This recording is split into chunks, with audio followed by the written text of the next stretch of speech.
Bem-vindos ao Todo Boa Podcast, já estamos aqui a conversar e eu vou deixar este bocadinho que nós conversámos, que acho que é muito interessante. Tenho aqui à minha frente, do Bloco de Esquerda, Daniel Neves Costa. Olá. Acertei no nome. Acertaste, fantástico. E Isabel Ferreira, que tem um filho que é artista, que é guitarrista, que muito apreço me dá, porque é um instrumento mais bonito do mundo do meu ponto de vista. Eu tenho 50 e o Leonardo temos 50 e muitas guitarras. É uma paixão gigante. É indescritível o que eu sinto por elas. Não tenho o talento que elas mereciam que eu tivesse, se calhar. Ou eu não tenho o tempo para elas, também poderá ser isso. Não tenho o tempo para elas que elas mereciam. Mas é o instrumento mais bonito do mundo, no meu ponto de vista. Eu tenho aqui uma pergunta dos últimos entrevistados, depois podemos continuar a conversar. É que depois passa-me esta pergunta e eu mando daqui a meia hora e acho que não é interessante. No início é melhor sempre e assim fica tratado. A pergunta é dos candidatos pelo PS de Cordinhã e a pergunta é esta. Não repetir, mas se calhar o que é que vê a fazer diferente, ou seja, qual é que é uma mais-valia deste candidato perante os outros, não sei, alguma coisa desse género. Qual é a diferença dele para os outros candidatos? Para os outros candidatos, o que é que vai enriquecer mais o conceito neste caso? Ok.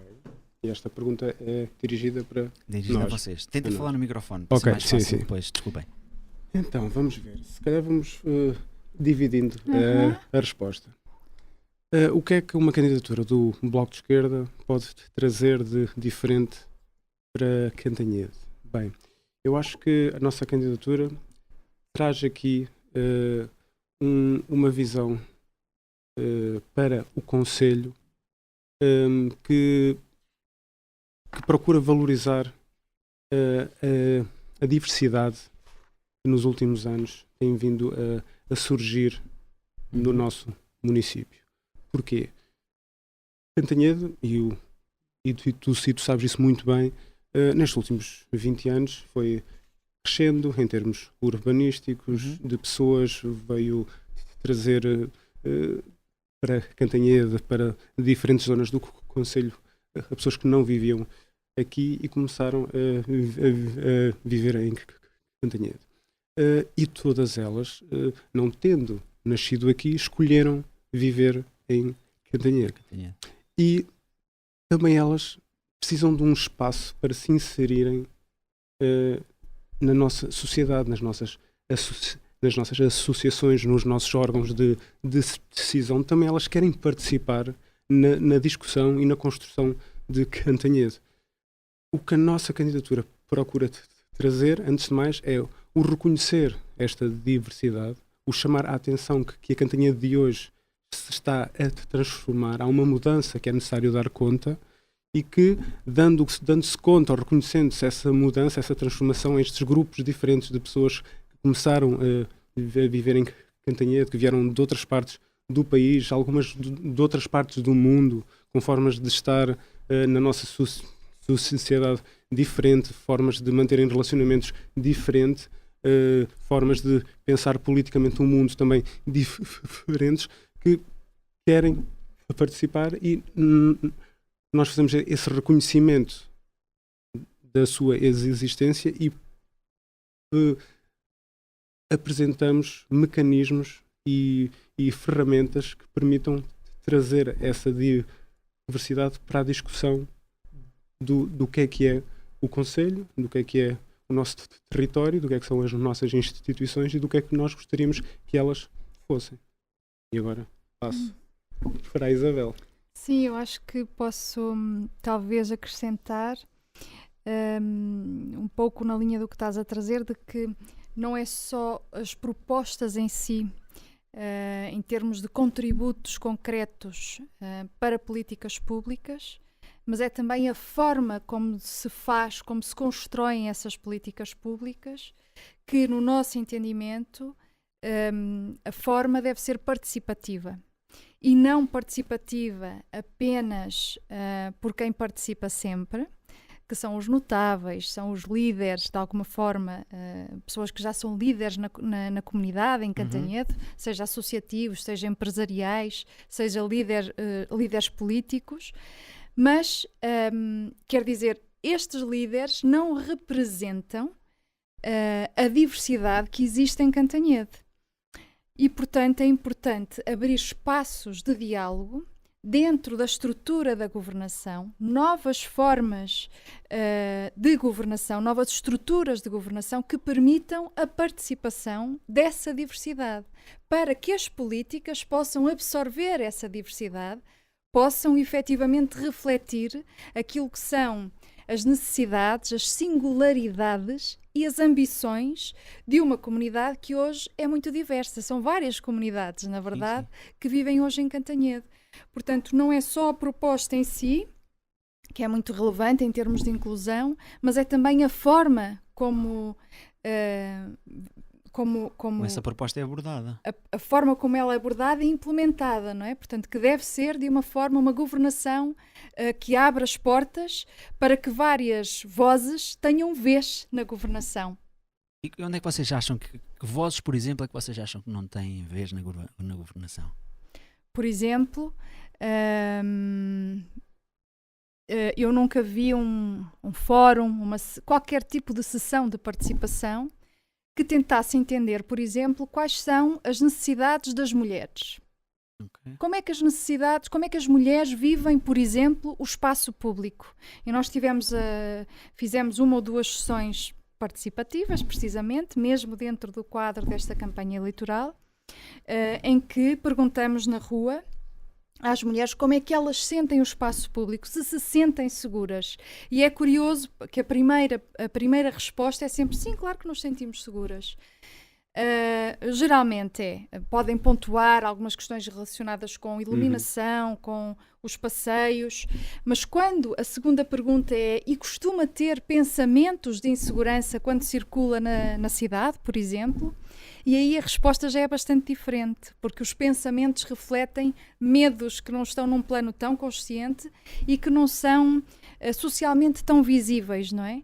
E, portanto, estas especificidades que são das mulheres existem da mesma forma noutros grupos sociais com outras singularidades, não é? São, por exemplo, as pessoas com deficiência, as pessoas com características étnico-raciais, portanto... homossexuais e tudo, vocês englobam? Questões de género, exatamente. Portanto, cada grupo social, digamos assim, tem as suas particularidades e as suas necessidades relativamente às políticas públicas e, portanto, as políticas públicas podem ser pensadas, planeadas e implementadas atendendo a essas singularidades. Podem incluir, é isso, não é? Fazer uma política pública inclusiva é incluir essas particularidades. Dando mais um exemplo, nós temos uma proposta que foi também acompanhada por outros partidos nestas eleições de implementar um orçamento participativo em Cantanhede. Com a implementação de um orçamento participativo em Cantanhede, teríamos uma percentagem do capital de investimento da autarquia destinado a uma discussão com a população sobre o que é que elas gostariam de ver feito em Cantanhede. E poderíamos ter aqui, por exemplo, um grupo de jovens em Mortede que se organizaria e diria: nós gostaríamos que aqui na nossa aldeia, que na nossa freguesia, se fizesse um skate park ou que se investisse aqui numa estrutura para nós podermos dedicar os nossos tempos livres ou para nos dedicarmos em termos culturais e artísticos. Se esse projeto avançasse e fosse colocado à votação perante toda a população do município e se votasse favoravelmente, eram as ideias destes jovens, que normalmente não são tidas em consideração, que seriam traduzidas numa obra específica e de pensada que eram essa por votação? eles. É uma das nossas questões. A apresentação de um orçamento participativo segue distintas fases, em que há uma fase primeira de divulgação, de anunciar que se vai fazer um orçamento participativo, como é que ele funciona, que regras é que terá para que a população esteja informada e saiba. Definidas essas regras, há um segundo momento em que a população é chamada a apresentar as suas ideias. Uma assembleia, por exemplo. Diferentes assembleias, em De preferência diferença. descentralizadas, por exemplo, em cada freguesia, não é? Exatamente. Em que a população, quem tivesse estas ideias, apresentava as suas ideias, fazia-se um registro de todas elas, depois haveria uma nova fase de discussão sobre todas essas ideias, seguramente que surgiriam ideias que não poderiam ser implementadas, ou porque implicariam uma verba que não tem cabimento, ou porque é um projeto que não faz muito sentido implementar, mas haveria um conjunto de ideias, e boas ideias, que seriam selecionadas para passar a uma fase seguinte. E depois, tendo essa fase seguinte, a população era chamada a votar sobre todas elas, e as obras vencedoras teriam que ser implementadas pelo município. Exatamente. Portanto, no fundo, a fase final vem dar uma prioridade ao conjunto de ideias que foram apresentadas pelos cidadãos e pelas cidadãs. No final, toda a população de Cantanhede pode decidir quais são as ideias que preferem, não é? Portanto, imagina, num conjunto de 20 propostas que tenham surgido, só vai haver orçamento para 5 e, portanto, há uma oportunidade da população decidir quais são essas 5. Exatamente. Portanto, há vários modelos diferentes de orçamento participativo, portanto, há alguns em que os cidadãos apenas apresentam as propostas, depois a Câmara Municipal conduz todo o resto do processo, decide quais são as ideias mais prioritárias. A nossa proposta é que o orçamento participativo deve ser participativo do princípio ao final, sendo que o final também não termina nessa votação. Há depois o processo de implementação dessas propostas e aí abrem-se novas oportunidades de participação, que pode ter a ver com, por exemplo, vamos imaginar que é uma proposta de uma horta comunitária, por exemplo, os próprios proponentes dessa ideia podem querer estar ativamente envolvidos no desenho de como é que vai ser essa horta, na concepção de como é que vai ser a gestão dessa horta, não é? Quem é que a vai gerir? Não tem que ser só uma gestão feita pela Câmara Municipal, pode também ser feita de forma participativa. Os cidadãos podem ativamente debater e negociar como é que deve ser feita essa gestão. E podem também participar da manutenção desse espaço, não é? Portanto, há um conjunto de responsabilidades que pode ser partilhada e, portanto, é benéfico para todos, quer para o município e quer para as próprias pessoas que assim têm uma responsabilidade, mas também têm os benefícios de poder participar na decisão. Ter uma voz ativa, exatamente. Sabes que tu falaste aí no início, eu queria te perguntar o que é que tu sentes quando sais à rua? Bom, depende da hora a que saio. Eu vivo em Cadima. Vou muitas vezes caminhar num espaço de mata perto da minha casa, ou num espaço florestal. Eu gosto muito de fazer esse percurso. No entanto, há horas do dia. Para já, eu acho que como qualquer mulher que passa num caminho sozinha, num espaço florestal, sozinha, está sempre atenta aos sons. Uhum. Não sei se isso é partilhado com os homens ou não. É. Pronto, acredito que sim. De qualquer modo, a probabilidade de eu me cruzar com outra mulher é muito baixa. A probabilidade de eu me cruzar com... Isto é a experiência de anos que faço isto, é muito mais alta.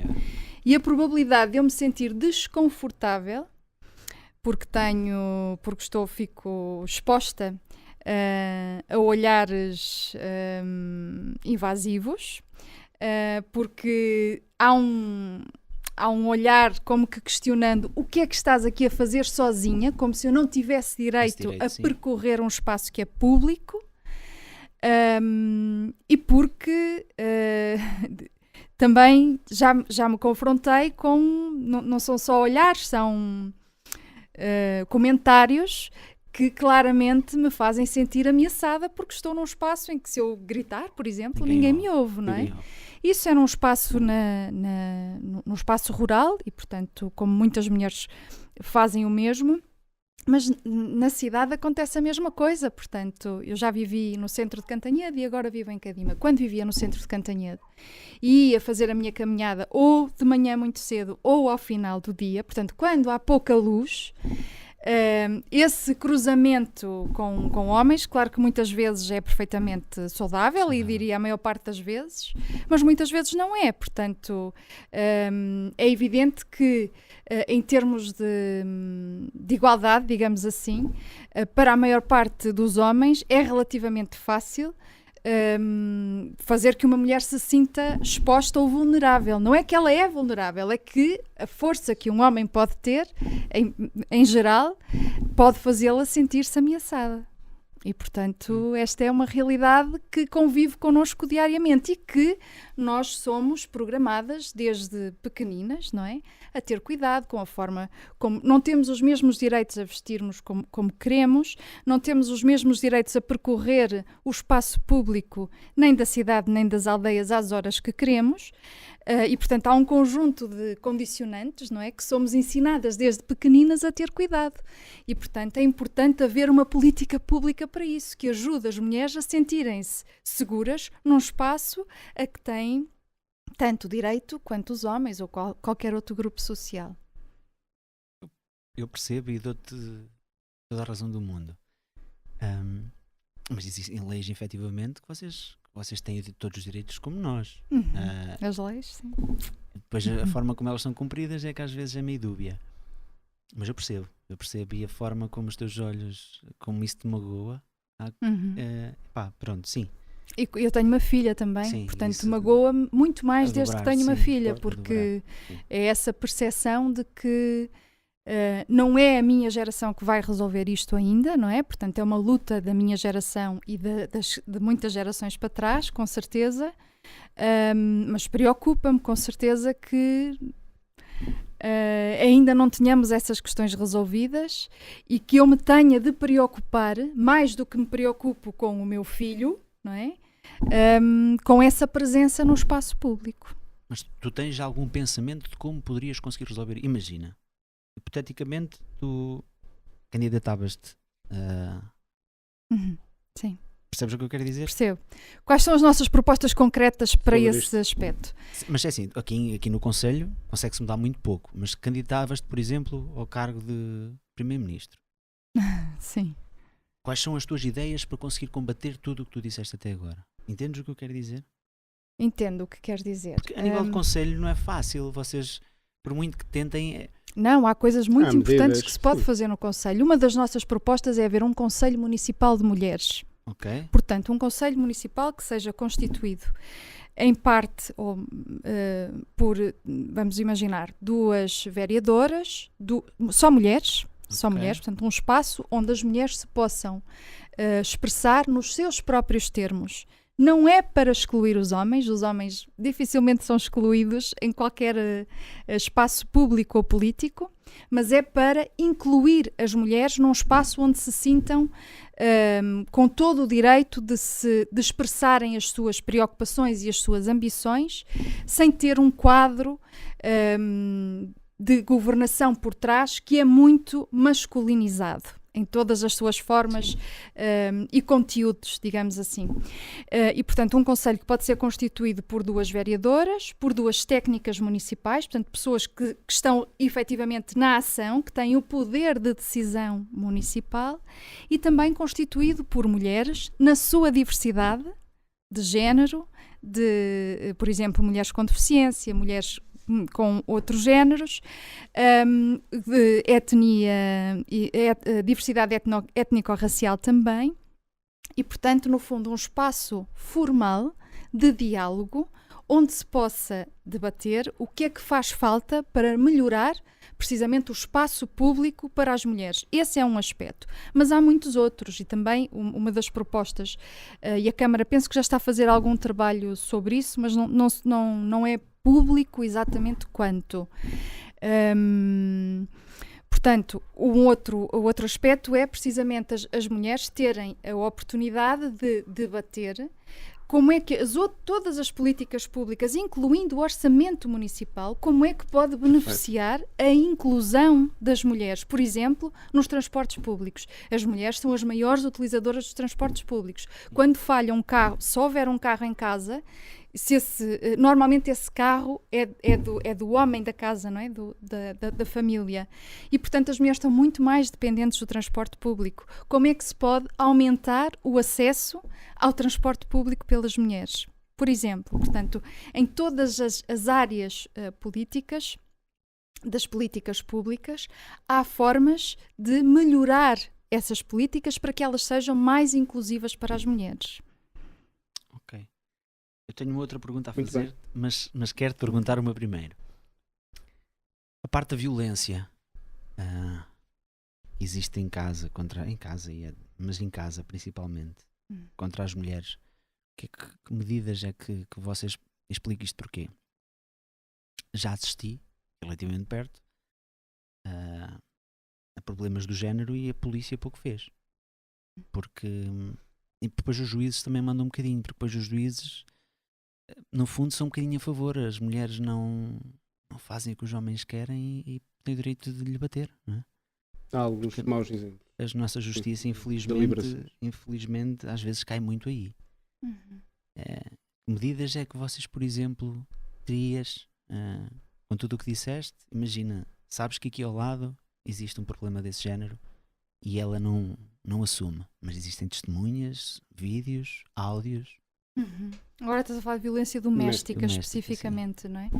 Pois, sabes que, por exemplo, esta proposta do Conselho Municipal de Mulheres, o facto de haver mais mulheres com visibilidade pública também faz com que o nosso imaginário coletivo de vermos o papel da mulher muito mais associado ao espaço doméstico, secundarizado, portanto, o homem é que é o líder da família e do espaço público. Quando a mulher se torna também, começa a ocupar espaços de liderança no espaço público, isso é importante e vai transformando, vai mexendo, não é, com esse imaginário coletivo que nós temos sobre o que é o espaço da mulher na vida em sociedade.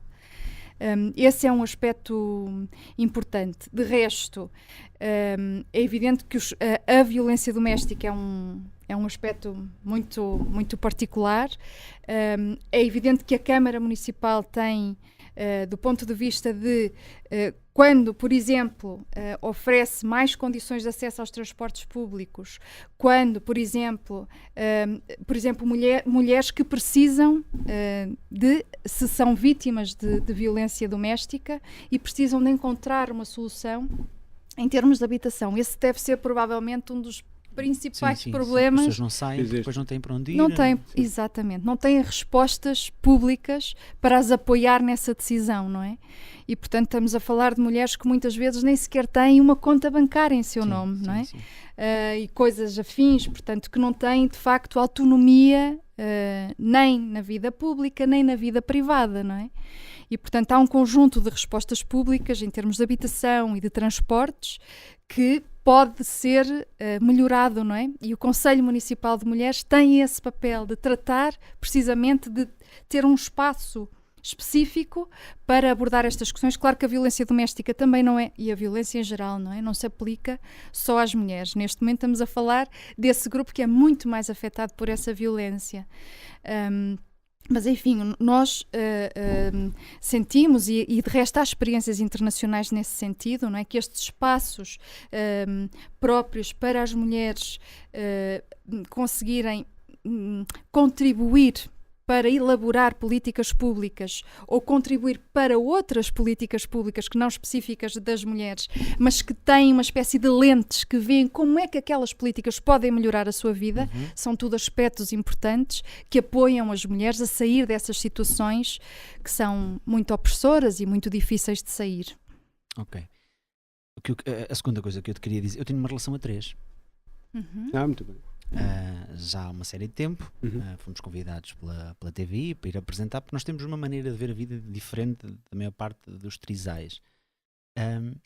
E eu queria perceber onde é que, por exemplo, nós nos encaixávamos no vosso partido. e nos teus pensamentos, por exemplo, porque está-me a agradar muito a tua linha de pensamento.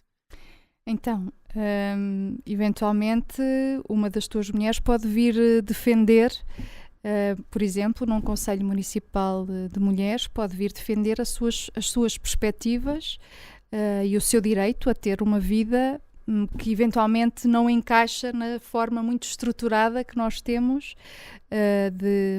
de viver o amor. A visão social sobre essas vivências pode ser difícil para vocês ter esse encaixe, imagino, eu não sei, não conheço a vossa situação. Hoje não sentimos. Então, Hoje perfeito. não sentimos. Pronto, mas não sei se há particularidades sentidas por vocês que vocês achassem já interessante. sentimos. Desde que nós fomos à televisão também foi pela forma como nós abordámos a situação. Porque eu não tenho duas mulheres, apesar das pessoas dizerem que irem sempre por esse caminho, justamente pelo que disseste. A Eliana gosta da Catarina, a Catarina gosta da Eliana, e elas as duas gostam de mim, eu gosto das duas. Portanto, temos uma relação, os três. Eu não tenho uma relação com duas mulheres. E a forma como nós sempre abordámos a nossa relação sempre foi muito saudável. Eu não sou a favor, por exemplo, imaginem, vocês são um casal, vocês podem aqui a beijar assim agressivamente, porque acho que não é muito saudável, porque eu posso estar com uma depressão, por exemplo, e isso me afetar profundamente, por eu não ter nenhuma relação, e acho que temos de sempre ter esse cuidado. Tudo o que fazemos temos de medir, será que a pessoa que está à nossa frente se vai sentir bem com isso? Sempre foi a nossa linha de pensamento. Nós no início tivemos pessoas a quererem nos linchar, para vocês perceberem que se quiserem juntar para nos irem linchar a nossa casa. E isto é sério. Mas isso aqui? Em Esfães. Nós moramos em Esfães. Aqui, por exemplo, foi problemas também do género, de inventarem tudo e mais alguma coisa à minha mãe, de em Esfães nos meterem, por exemplo, irem buscar coisas do cemitério e nos meterem uma precisão, como é que se chama? Como fosse, ajudem-me, um carreiro de flores de cemitério com umas belas, e etc. À saída da porta. Nós acordávamos muitas vezes com pessoas aos gritos, com a minha vizinha aos gritos, porque deparava-se com aquilo. Porque as pessoas não têm a mente de poderem respeitar o espaço do outro. Compreender que há formas de viver uma relação que saem daquilo que é convencionalmente aceito como o normal. Isso é uma aprendizagem que nós em sociedade temos que ir fazendo. Por exemplo, só muito recentemente é que se começou a ver no espaço público casais homossexuais a caminharem de mão dada na rua. Isso de ofensivo não tem rigorosamente nada, mas há uns anos havia muita gente que ficava extremamente incomodada, como se aquilo ferisse algo que não podia ser colocado em causa. E eram só duas pessoas que se amam de mão dada na rua. Há transformações que as nossas sociedades vão fazendo. Um bocadinho mais próximo, desculpa. Há transformações que as nossas sociedades têm que fazer na maneira como reconhecem, mais uma vez, as formas diversas de viver num mundo, que é a missão da democracia fazer acontecer, porque senão a nossa sociedade não se transformava. Ainda vivíamos com os padrões de 1920. Em 2020 houve um conjunto de mudanças. É suposto que a sociedade acompanhe essas transformações. No vosso exemplo específico, tu estavas a contar-nos as especificidades da vossa relação.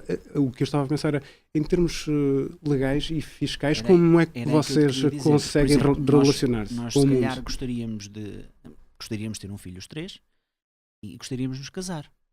Porque eu sou casado com a Eliana há 17 anos, temos um filho também com 17 anos, não é, Léo?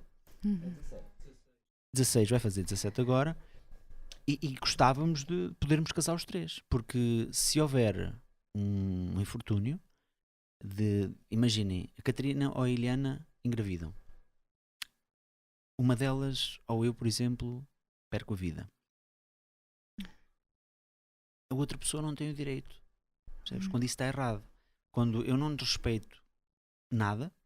Eu tive aqui um padre, por exemplo, que a forma como, foi das entrevistas mais bonitas que nós fizemos, que a forma como ele se expressou e a forma como ele, se ele tivesse possibilidade de mudar, ele mudaria. Nós não falhamos em nada com Deus ao termos uma relação assim. Uhum. E ele explica isso. E não nos deixam casar, por exemplo. Acham que é uma afronta aos bons costumes e à moral. Quando uma violação é uma afronta, quando um homem bater numa mulher é uma afronta, Muito bem. e lidam com isso. Nós fomos à televisão, por exemplo, e disseram que nós éramos o princípio do fim do mundo. Quando as pessoas não conseguem, e por exemplo, se fosse um pai que violou uma filha, pronto. Ou uma situação de violência Ou uma doméstica situação de violência em que doméstica. ainda se diz entre marido e mulher Sim, ninguém não mete se a mete a colher. Exato. Aí está. E eu acho que isso tinha... Catarina, eu gostava que fizesses uma pergunta à Isabel. Tens alguma pergunta para fazer? Pronto. Pensei que tivesse alguma curiosidade, que ela é muito curiosa. Mas se entretanto tiveres. Entretanto, relativamente à conversa que estávamos a ter, tens alguma coisa para fazer? Interrompo. Está bem? Porque agrada muito a forma como tu pensas, muito sinceramente. Eu não conhecia a vossa proposta, porque não chegou a mim.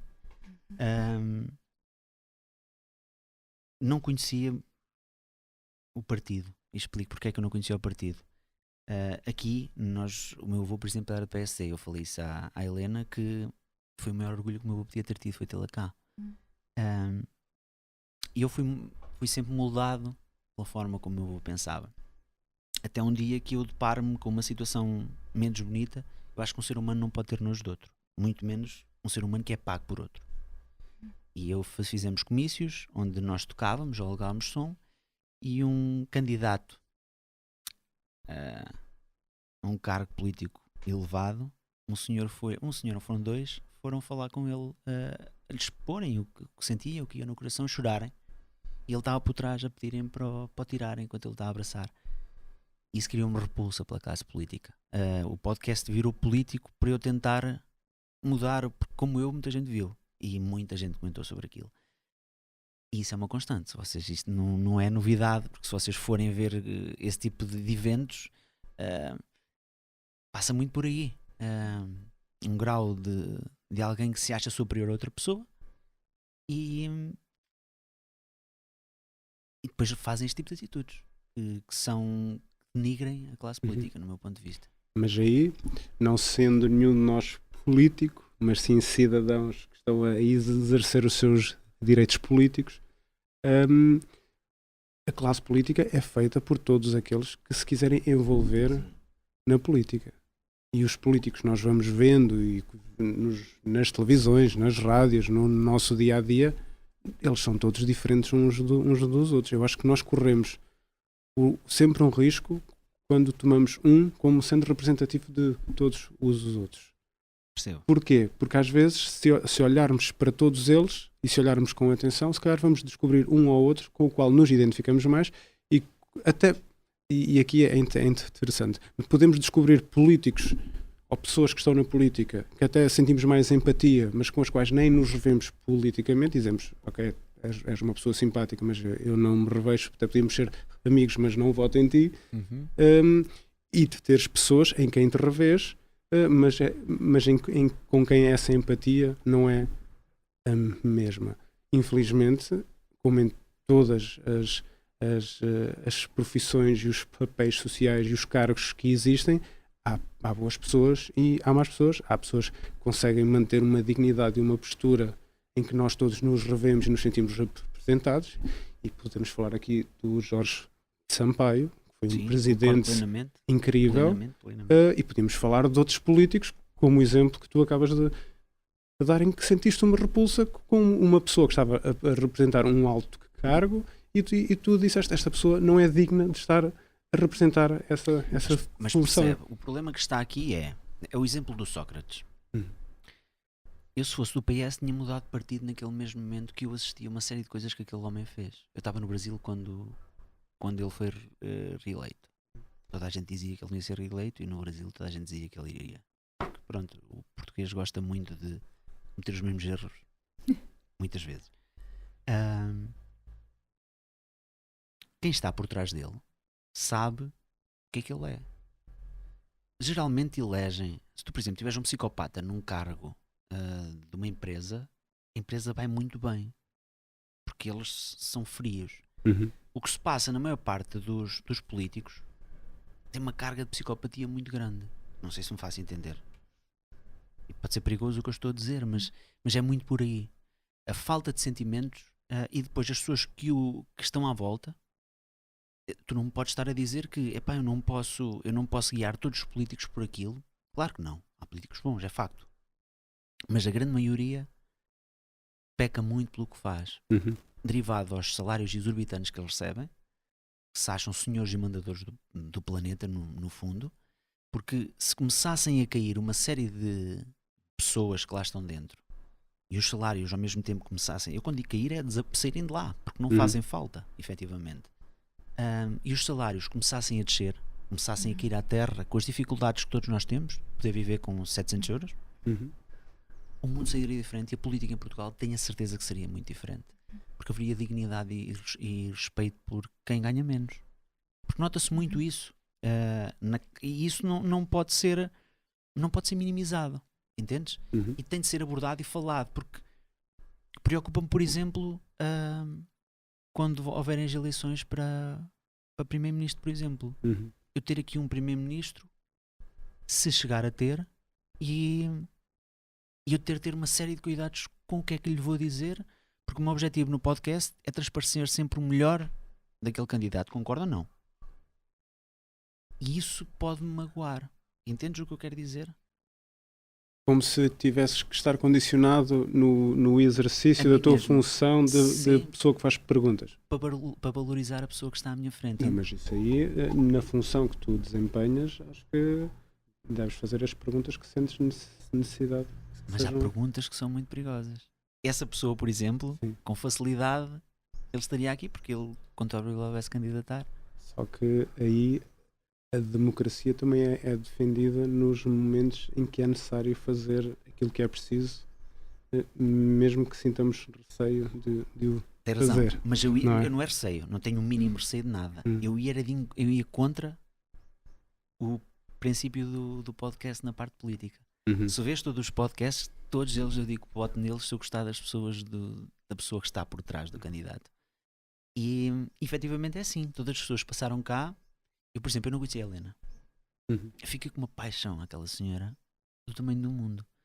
Pela forma, há muita coisa nela que me marca, me pontua a nível de ser humano, que me fazem mudar completamente e esquecer o que assisti daquele senhor, entendem?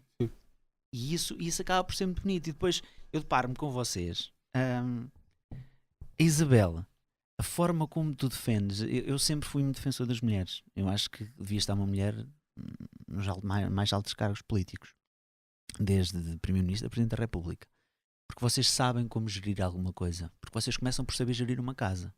Quem manda lá em casa são elas. E isso faz muita falta, porque vocês sabem, por exemplo, se quando forem a fazer as contas, se faltar dinheiro para comprarem 1 quilo de carne no fim do mês, não compram. Um homem não. Um homem, se calhar, pelo menos a grande maioria dos homens que eu conheço. A pergunta que eu faço, isso já não é uma construção sexista dos papéis dos homens e das mulheres? Explica, a que é que te referes? De eu dizer que as mulheres gerem melhor a casa? Não, uma ideia já que é herdada socialmente de que as mulheres são boas a fazer estas funções e os homens são bons a fazer estas funções. Será que podemos atribuir a capacidade de desempenhar melhor ou pior essas funções de acordo com o ser-se homem ou mulher, ou porque muitas vezes estas pessoas foram encaminhadas para desempenhar estas funções socialmente e acabou por recair em cima delas a responsabilidade? Tens toda a razão. Mas eu quando digo é do que eu assisto. E falo por mim. Eu, por exemplo, não tenho isso. Não há dinheiro, não há dinheiro. Ponto.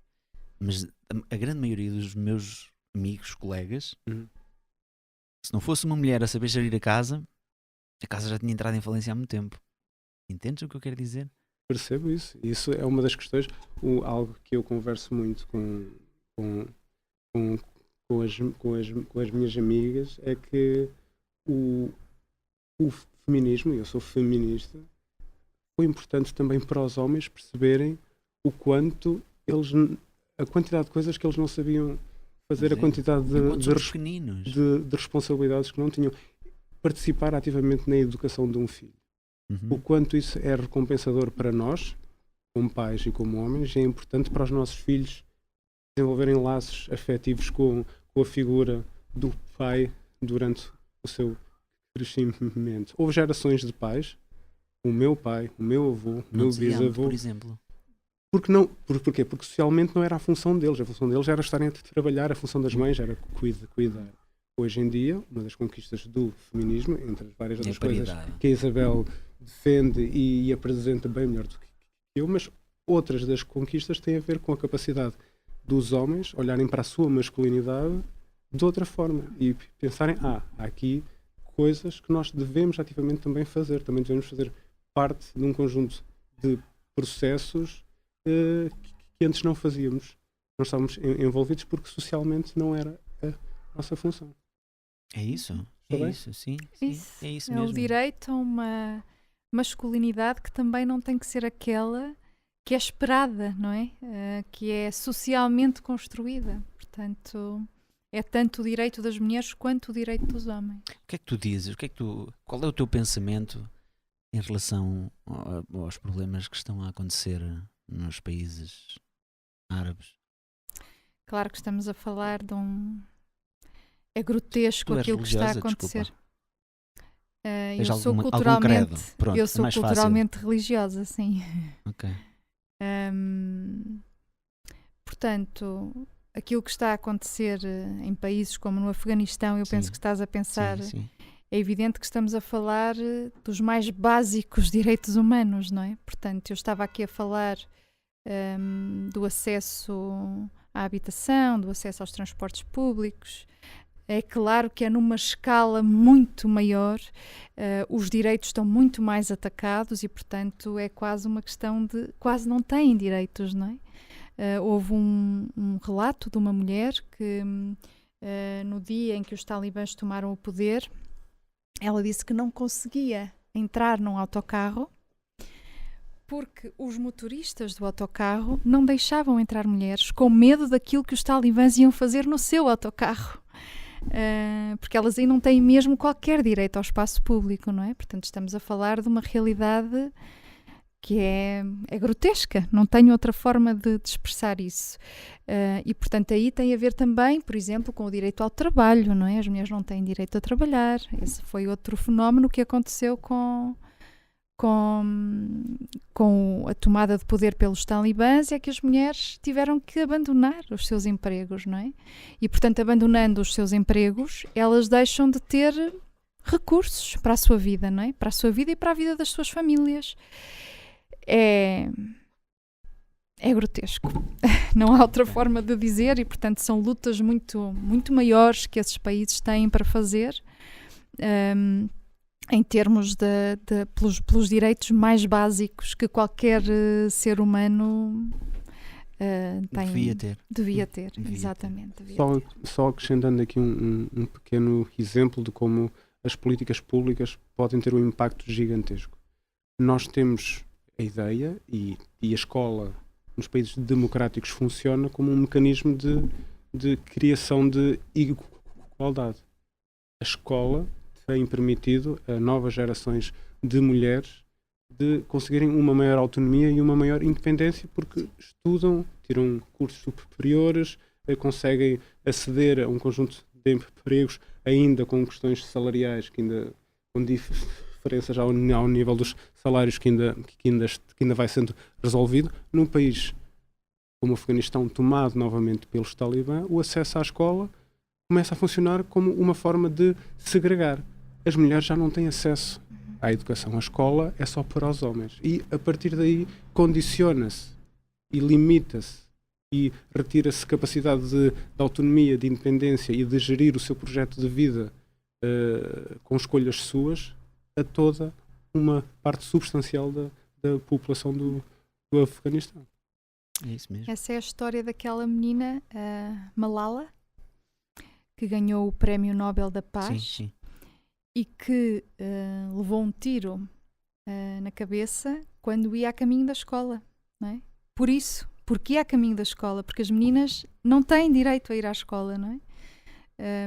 Foi no Paquistão, mas a situação política é a mesma e, portanto, ela conseguiu recuperar disso e hoje vive em Inglaterra, penso eu, E é uma lutadora, é uma mulher que luta precisamente, é uma jovem mulher que luta precisamente para que todas as meninas tenham acesso à escola, à educação. Portanto, é também um direito básico e é talvez o direito mais basilar para depois se poder lutar por outros direitos.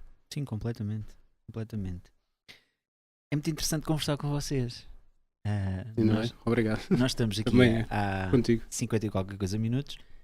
Já tínhamos falado sobre a vossa vida pessoal, já tínhamos abordado essas coisas todas. E temos de cair aí. Eu tenho que conhecer-vos um bocadinho. Tu és professor universitário? Sim. Nascido em Cantanhede? Não. O meu pai é de Mira, a minha mãe é aqui de Cantanhede. Eu tenho parte da minha família com origens aqui em Cantanhede. Eu nasci na Venezuela. Boa. Em Caracas. Em 1978. A Venezuela agora está lá com um problema gigante. A Venezuela está com um problema já há várias décadas que se arrasta. Mas agora há está muito tempo. pior. É o PS que lá está, não é? É o Partido Socialista, não é? O que lá está não é o PS, mas é uma coisa do género. O que lá está é uma elite militar que tomou conta do país, fazendo uso de uma narrativa ideológica. Mas mais socialista, não é? A narrativa diz socialista. Sim. Controlam os recursos naturais, estrangularam a sociedade. Houve uma fuga massiva de pessoas, incluindo os quadros técnicos mais qualificados, que fez com que grande parte dos serviços, das indústrias que sustentavam o país começassem a cair. Mas isso é um problema na Venezuela. Só para teres uma ideia, os meus pais vieram embora da Venezuela em 87. E nessa altura o meu pai disse e justificou a nossa vinda, como dizer, este país já está a seguir um caminho que não é bom. E viemos embora. Quantos anos foi, desculpa? Foi em 87. Ok. Eu tinha 8 anos, 9. Ok. Porque os países começam a decair, às vezes, começam a dar pequenos sinais.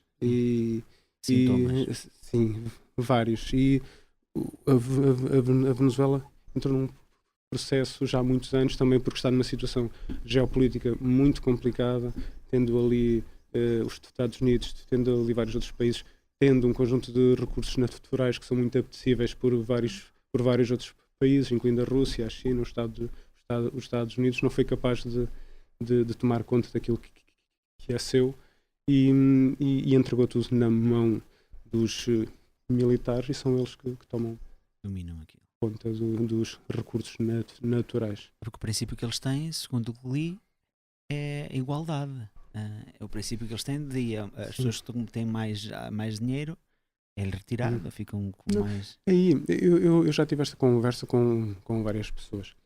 Nós temos que compreender uma noção ampla do que é uma ditadura, um regime ditatorial.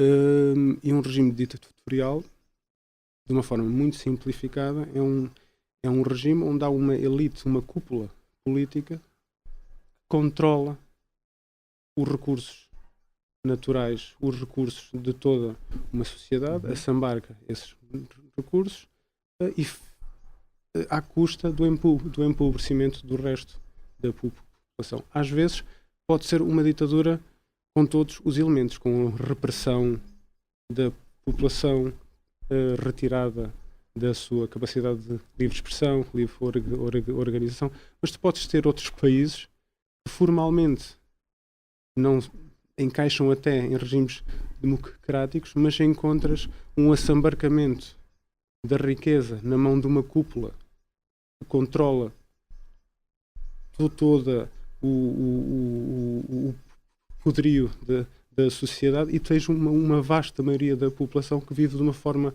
paupérrima, apesar de fazerem eleições e dizerem que são um país democrático, mas depois não têm acesso à saúde, não têm acesso a uma educação condigna, não têm acesso a conseguirem desenvolver um projeto de vida digno e a criar as condições para que os seus filhos, por exemplo, vivam bem. E temos alguns países que formalmente não são ditatoriais, mas se formos analisar como é que as suas populações vivem e como é que vivem as suas elites, levantam algumas questões, sendo que a Venezuela, óbvio, é um deles. Exatamente. Ok. Depois temos. Continua, eu não, acabei por não depois saber. Depois vieste a Venezuela, já Exatamente. estava a tentar. Viemos da Venezuela, vim viver aqui para. Ainda tive uns meses a viver em Mira, na casa dos meus avós. Depois mudámos para Cantanhede. Vivi aqui, fiz cá. Terminei aqui a primária, fiz a C+S, fiz o secundário, entrei na faculdade. Depois tive um período em que não vivi em Cantanhede, estive em Coimbra, depois estive a morar em Santa Maria da Feira, voltei a Coimbra, fiz o meu percurso académico, comecei a trabalhar em Coimbra na universidade, num centro de investigação. Eu sou sociólogo de formação. Nos últimos anos continuei sempre a sociologia? Entre outras coisas. Sim. Terminei todo o meu percurso académico e tive esta oportunidade para dar aulas na universidade, na Faculdade de Economia da Universidade de Coimbra, e é o que eu tenho feito nestes últimos anos, e tem-me dado um prazer, uma realização incrível. Isto é a primeira vez que tu estás envolvido candidato à Câmara? É, sim. Ok. Ainda há pouco, quando eu fiz referência a essa nuance, é aquela ideia de que e todas as pessoas que estão connosco nesta candidatura, porque já falámos sobre isso, nós sentimos cidadãos, munícipes de Cantanhede, que estão a exercer os seus direitos políticos, de vamos organizar-nos, revemos em termos políticos no espectro das ideias políticas que o Bloco representa. Temos aqui abertura deste partido para nos sustentar esta candidatura. Tivemos um momento que já dura há vários meses de debate intenso, conjunto, em que discutimos muito, refletimos muito, partilhamos ideias, e estamos aqui na reta final de uma construção coletiva que tem sido muito rica, muito gratificante, muito também já usamos algum cansaço, mas tem sido uma experiência muito, muito enriquecedora. Boa. Sem dúvida. Temos aqui Isabel, que Isabel é investigadora científica. Uhum. O que uma investigadora científica faz assim concretamente? Investiga.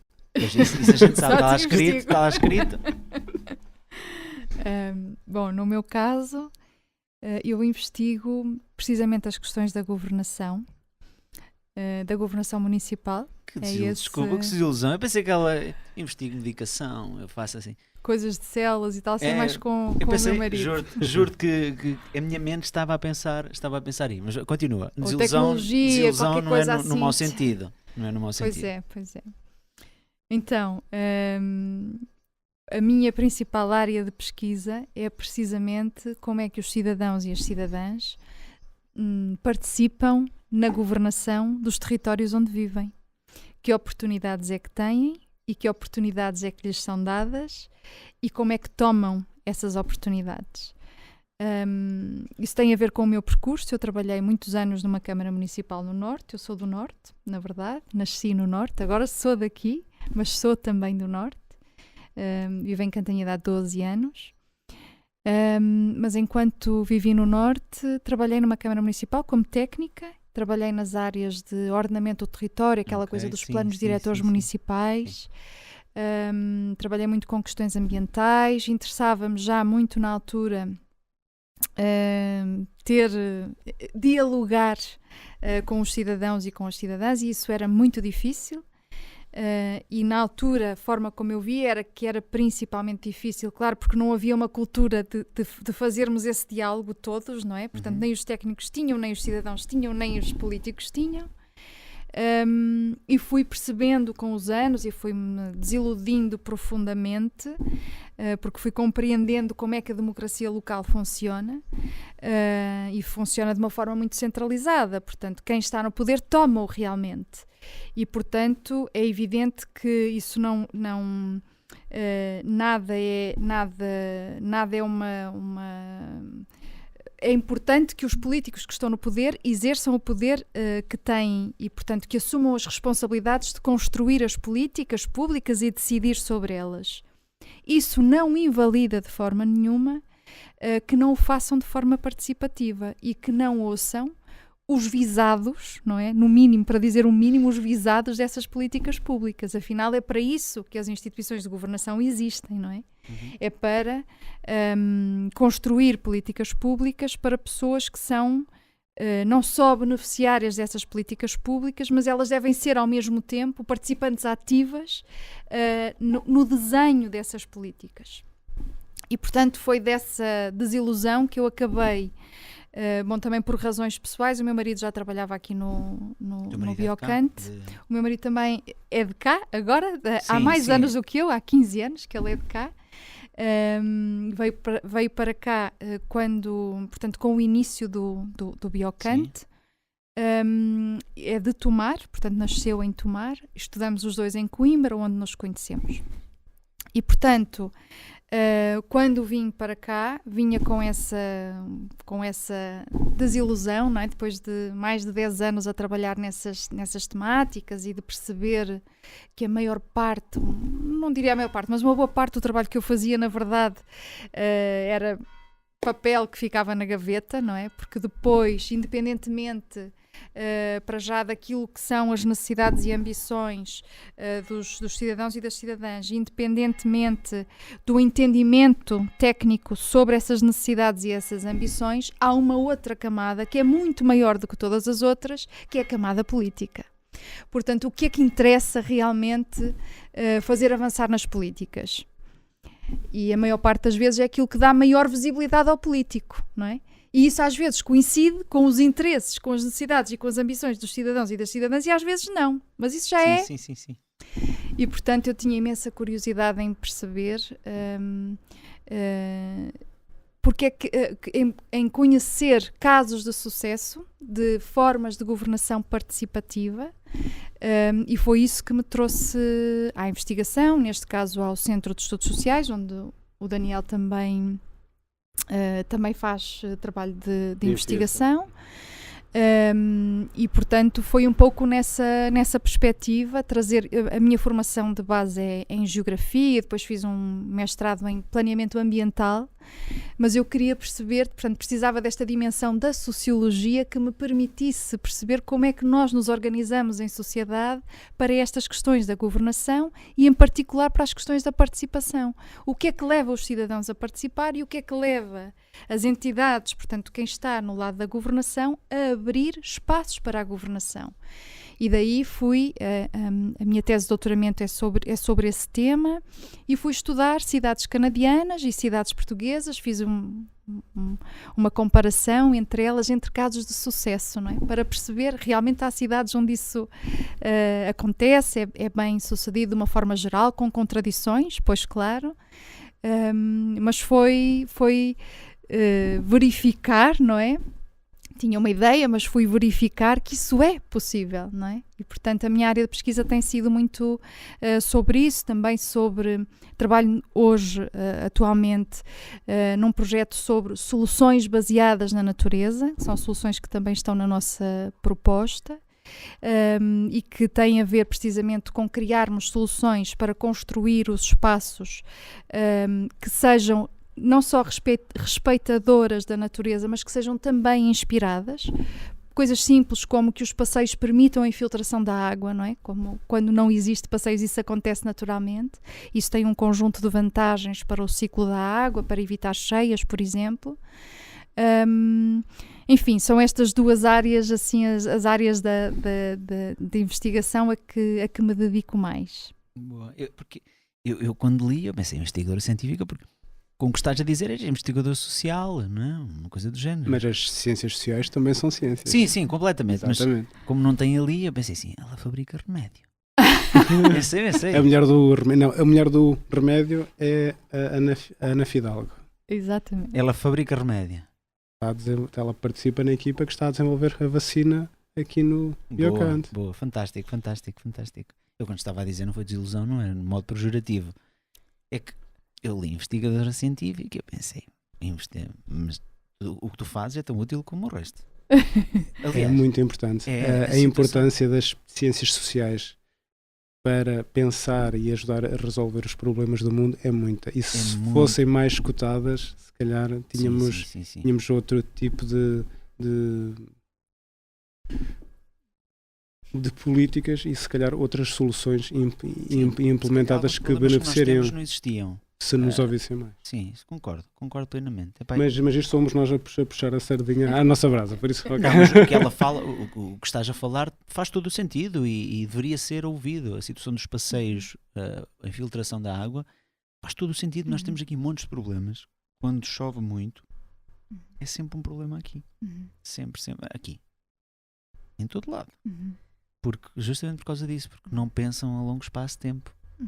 E o que fazes no fundo é desenvolver um pensamento a longo espaço de tempo, não a curto espaço de tempo. Sim, é um projeto europeu com 7 cidades europeias que estão a experimentar esse tipo de soluções. Portanto, o projeto teve financiamento europeu para nós desenvolvermos essas soluções e para as experimentarmos nessas cidades. E é isso que vimos fazendo. Portanto, há um conjunto de soluções, não só estas de construção propriamente dita, mas também soluções de economia social e solidária, por exemplo, que fogem um pouco da lógica, digamos, da economia lucrativa, por assim dizer, ou da economia convencional, e portanto que pode trazer um outro conjunto de respostas que saem um pouco das lógicas mais conservadoras de fazer, tanto fazer economia quanto fazer construir o espaço público.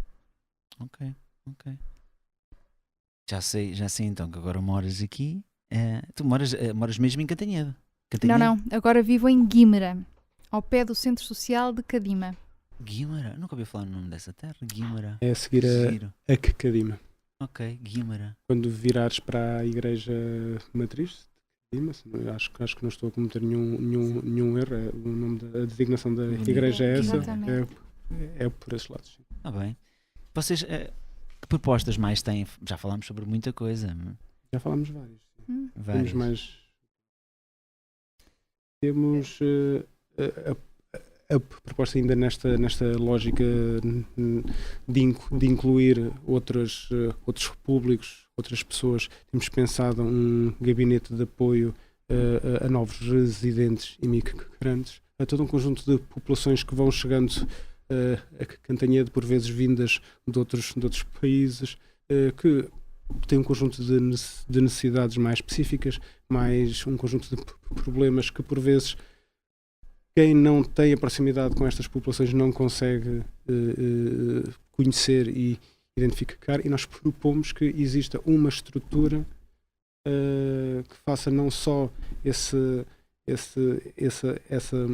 acompanhamento de proximidade, mas que envolva aqueles que destas comunidades já se revelam como lideranças destas pessoas, se já tiverem uma associação, uma organização, envolvê-las também a pensarem os problemas das suas comunidades e como é que elas podem integrar, incluir na vida de Cantanhede e participar também elas na construção da cidade. Para alguém como eu, que foi filho e é filho de pessoas que emigraram para outro país e depois tiveram que regressar, quando uma pessoa emigra, quando volta, é como se emigrasse novamente. Sim. Mesmo que volta para a sua cidade ou origem, é noutra escala, não quero fazer essa comparação, mas volta-se para outra cidade onde as redes relacionais de contactos, de conhecimentos, totalmente diferente.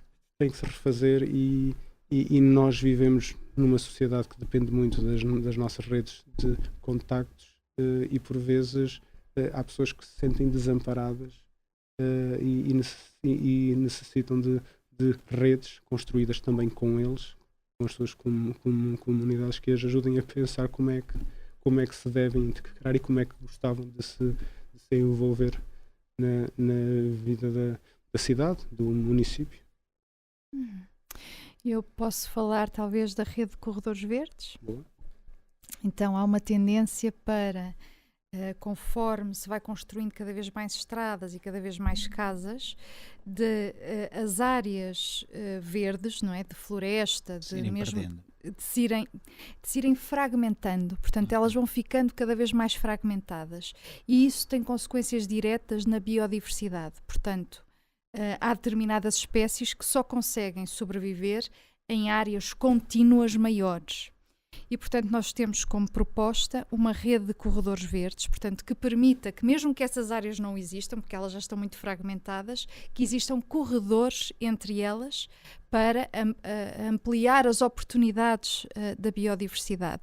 E, simultaneamente, essa rede de corredores verdes pode ser feita a partir da rede de caminhos agrícolas e florestais que já existem, portanto, não é preciso inventar a roda, já existe uma rede grande de caminhos no concelho que podem ser ligados de uma forma mais lógica e funcional até com as ciclovias que já existem, porque o que acontece com as ciclovias neste momento é que elas estão também um pouco fragmentadas, não é? E portanto é preciso fazer a ligação das ciclovias com outras redes viárias não motorizadas, ou pelo menos que não tenham essa principal vocação, e portanto juntando aqui o interesse da biodiversidade e o interesse de criar espaços para mobilidades suaves, seja para lazer, seja mesmo para deslocações diárias, não é?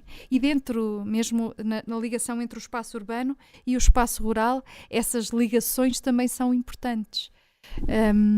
E se calhar juntava a isto a necessidade de se pensar essa questão das mobilidades suaves. Eu lembro-me quando vivia em Cantanhede. Cantanhede é uma cidade plana, é uma cidade fantástica para a cidade, o concelho. A maior parte do concelho é muito plano, é ótimo para andarmos de bicicleta, para caminharmos, é fantástico. No entanto, eu tinha uma enorme dificuldade em que o meu filho fosse de bicicleta de casa. Eu vivia no centro de Cantanhede, junto à igreja e à Câmara Municipal, por ali. Eu tinha uma enorme dificuldade em levá-lo até ao jardim de infância e 2 jardins de infância que ele esteve diferentes.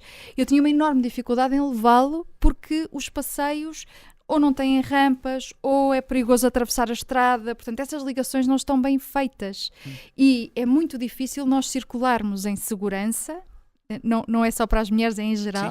Quando as mulheres, pois tem este pormenor, não é a questão das mulheres, quando as mulheres se sentem mais seguras, todos se sentem mais seguros. Quando o espaço for mais interessante para as crianças, vai ser mais interessante para todos, aqueles que eventualmente tenham alguma dificuldade ou que não tenham nenhuma dificuldade, mas o espaço vai ser mais apetecível para circular de formas não motorizadas.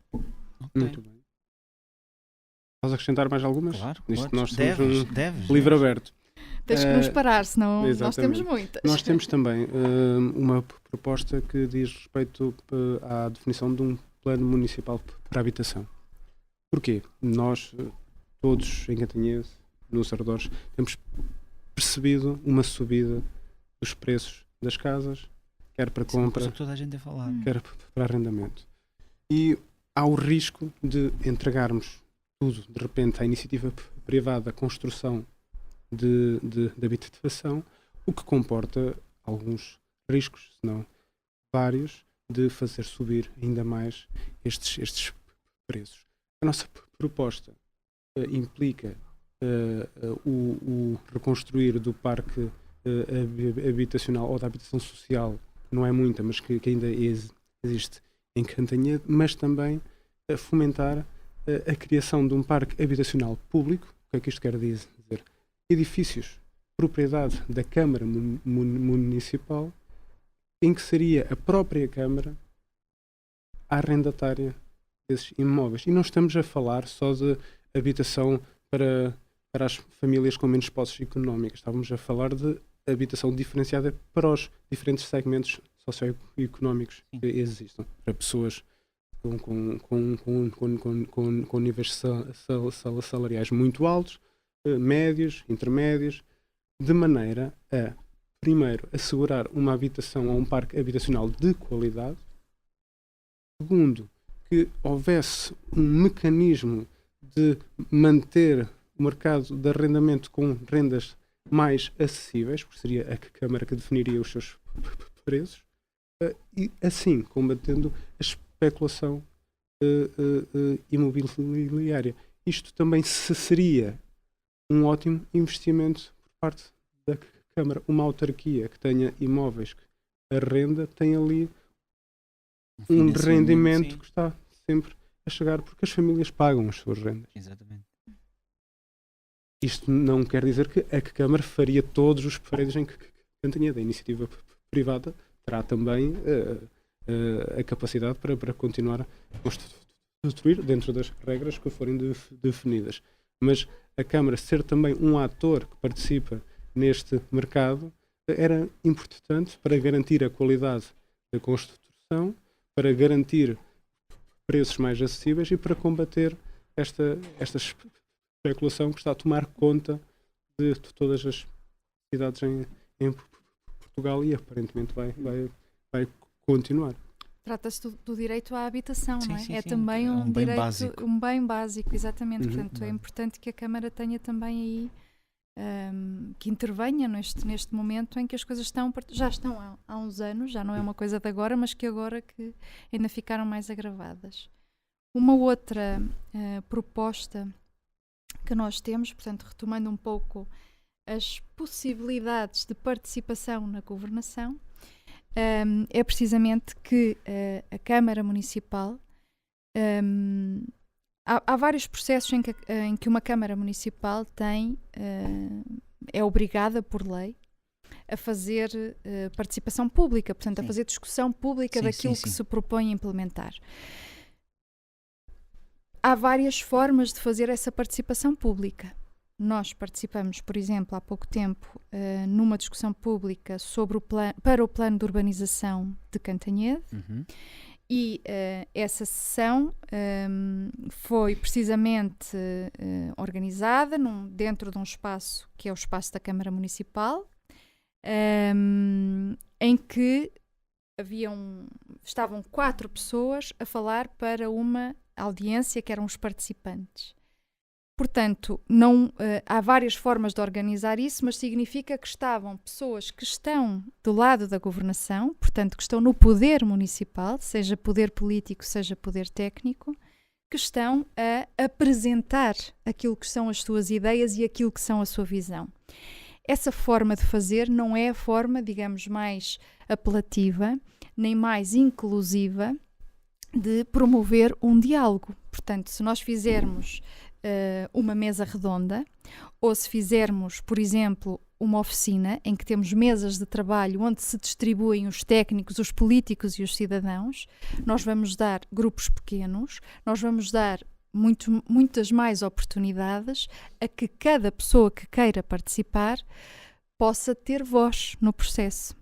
É muito diferente, portanto, isto vem um pouco daquele treino que nós temos desde a escola primária, não é? Que temos o professor lá à frente, não é? Que é o líder do espaço, não é?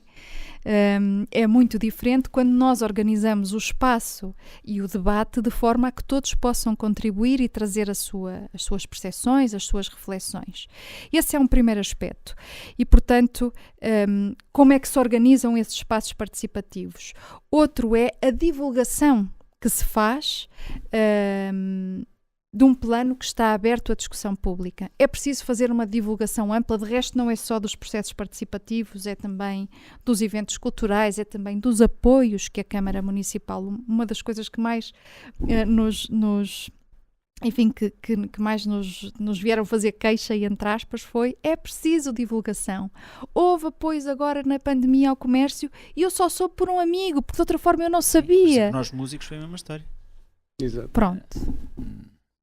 Quer dizer, isto é um funcionamento ainda um pouco de lógica de governação de vila, não é, Daniel? Exatamente. Tu falavas nisso há pouco tempo. Não é uma lógica de governação para uma cidade e para um território que tem muitos habitantes e, portanto, que tem que ter o mesmo acesso a essas oportunidades, quer discutir as políticas públicas, quer o acesso a esses apoios. E, portanto, a nossa proposta é que haja um separador, e existe efetivamente um separador, creio que se chama mesmo participação, No entanto, a informação que está lá contida não nos diz exatamente o que é que está à discussão, não tem lá os documentos que nós possamos consultar, para que possamos consultar e perceber que políticas, o que é que está a ser proposto. Por exemplo, neste caso do plano de urbanização, aquilo que estava disponível lá no site era uma planta que eu mais ou menos consigo ler porque trabalhei nessa área. Sim. Mas sei que a maior parte das pessoas, aquilo não é um formato amigável, para ser simpática, não é? Da Câmara se apresentar com uma proposta aos cidadãos, não é? É um formato de difícil leitura, muito técnico. Assim como a linguagem depois que é usada, também muito técnica. E, portanto, esta coisa de desmontar essa linguagem técnica é um aspecto fundamental da participação. E, portanto, é importante que haja um separador onde esteja disponível quando é que se pode participar, como é que se pode participar, quais são os documentos que estão disponíveis, qual é o período de participação, exatamente de que forma, e que se criem realmente oportunidades. Por exemplo, que a participação não aconteça só dentro de uma sala na Câmara Municipal, mas que ela aconteça, por exemplo, nas freguesias, porque quem vive nas freguesias tem o mesmo direito ao uso do espaço público na cidade que as pessoas que vivem na cidade. Esta é outra proposta, portanto, de abrir efetivamente as portas da Câmara Municipal a um espaço de governação, de maior diálogo, de maior escuta ativa, não é? Escuta ativa e de maior participação. Okay. Participar é tomar parte. Sim. Participar é tomar parte. Portanto, é preciso realmente, não é só dizer que estamos a fazer um processo participativo, é abrir a oportunidade para se poder efetivamente tomar parte. Ok. No seguimento, esta questão da participação surge transversal a quase todas as nossas medidas e sugestões e propostas que fazemos. Por exemplo, no âmbito da cultura, nós propomos que efetivamente haja uma programação cultural feita a partir de um município, mas envolvendo as associações culturais, as várias organizações, instituições que existem, mas que efetivamente haja a construção de uma agenda cultural para o ano inteiro e não apenas concentrada em pequenos momentos ou não apenas dependente da iniciativa destas associações que muitas vezes numa lógica voluntária fazem e bem eventos artísticos, de arte, de música, mas que acaba por cair sobre elas a responsabilidade de fazer todas estas iniciativas, sendo um apoio ou outro da autarquia, tudo bem, mas falta em Cantanhede uma organização de espetáculos de cultura que vá para além da nossa amada Expo Facic. Todos nós gostamos da Expo Facic, mas de repente o sucesso deste mega evento que secou a capacidade de, em Cantanhede, como concelho, termos eventos culturais ao longo do ano, e basta-nos ir a outros municípios durante, não no pico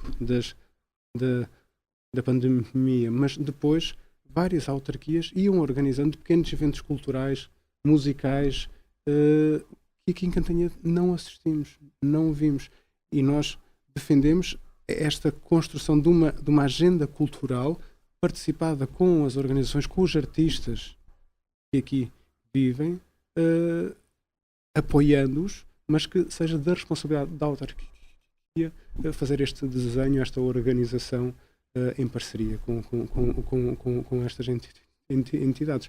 Da mesma forma, defendemos que os artistas locais devem ser, e temos aqui um plano de apoio aos artistas locais, ou um plano de apoio às artes, que também implicará um apoio aos artistas locais, em que defendemos a criação de um conjunto de residências artísticas, em que convidamos alguns artistas internacionais que venham passar um período determinado de tempo em Cantanhede. Haver uma partilha de informação, de conhecimento. Para fazendo-lhes um desafio que vivam connosco e reflitam sobre o que é então esta cidade, esta cultura, estas diferentes gentes que vivem nas nossas freguesias, que nos ajudem a refletir coletivamente quem é que nós somos, porque a cultura também faz isto. É uma reflexão conjunta que nós fazemos sobre quem é que nós somos, quem é que nós queremos ser no futuro. Num segundo momento, teríamos aqui um apoio aos artistas locais, um concurso realizado pela autarquia, em que os artistas que se quisessem candidatar nas diferentes áreas, desde a pintura, à música, à escultura, ao artesanato, ao teatro, se poderiam candidatar, e quem vencesse, quem ganhasse esse concurso público, teria um espaço específico, um laboratório de criação artística, onde lhes seriam dadas as condições para também participarem na produção de arte, nesta reflexão sobre quem é que nós somos. Teriam um contacto privilegiado com estes artistas nacionais e internacionais, e no final teríamos a apresentação destas produções artísticas num evento cultural para que toda a gente no município, nas diferentes freguesias, pudessem participar desta festa, que é a cultura, festa num sentido maior do que o tradicional. Mas é uma preocupação nossa para mais, tendo na nossa equipa vários artistas de diferentes áreas que têm um contacto com a programação cultural que existe por todo o país e que sabem que nós aqui podemos fazer mais, podemos fazer melhor, podemos tomar isto como um desafio, porque seríamos capazes de concretizar aqui algo de muito bom e de muito interessante. Ok. Olha, eu quero vos convidar a fazer uma pergunta ao próximo entrevistado, se houver. Se não houver, ela fica no ar para daqui a 4 anos voltar. 4 anos não, que acho que vamos ter agora daqui a 2 anos eleições também. Não vamos? Acho que é daqui a 2 anos. Vão ser eleições que é legislativas? Legislativas, acho que é legislativas. Então vamos fazer uma Então, pergunta a um pode candidato. ser para um lado como boa. Um candidato, disseste? Para as legislativas? Pode cair amanhã. Atenção que eu posso ter um convidado amanhã. Então Ainda está no ar, então não. Ok, tentem, então não. tentem. Seja mais generalista.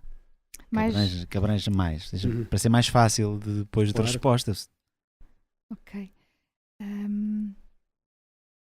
Que propostas tem para a forma de organização da governação municipal, da governação municipal? Ok. Outra? Não, só uma. Então, ótimo, está ótimo. Okay. Vocês, eu costumo também abrir a parte do fim, se me quiserem fazer alguma pergunta. Pronto, eu pertenço à parte cultural, sou músico profissional há muitos anos, tive de mudar por causa do problema do Covid, mas se tiverem alguma pergunta a fazerem-me... Eu tenho. Às vezes também cai na relação e etc. Vocês podem perguntar o que vocês quiserem. Então, enquanto artista, como é que tu vês as propostas, ou melhor, eu não lhe vou chamar a política cultural, como é que tu achas que as políticas culturais municipais podem contribuir para a tua criação, não é só a criação, para a tua criação e para a tua atividade artística. São quase duas dimensões diferentes, não é? É preciso um espaço de criação e é preciso um espaço de concretizar, de mostrar essa atividade. Eu sinto que vão haver 2 momentos. Vai haver um momento nos próximos 4 anos que espero que mude muita coisa, e acho que vai mudar.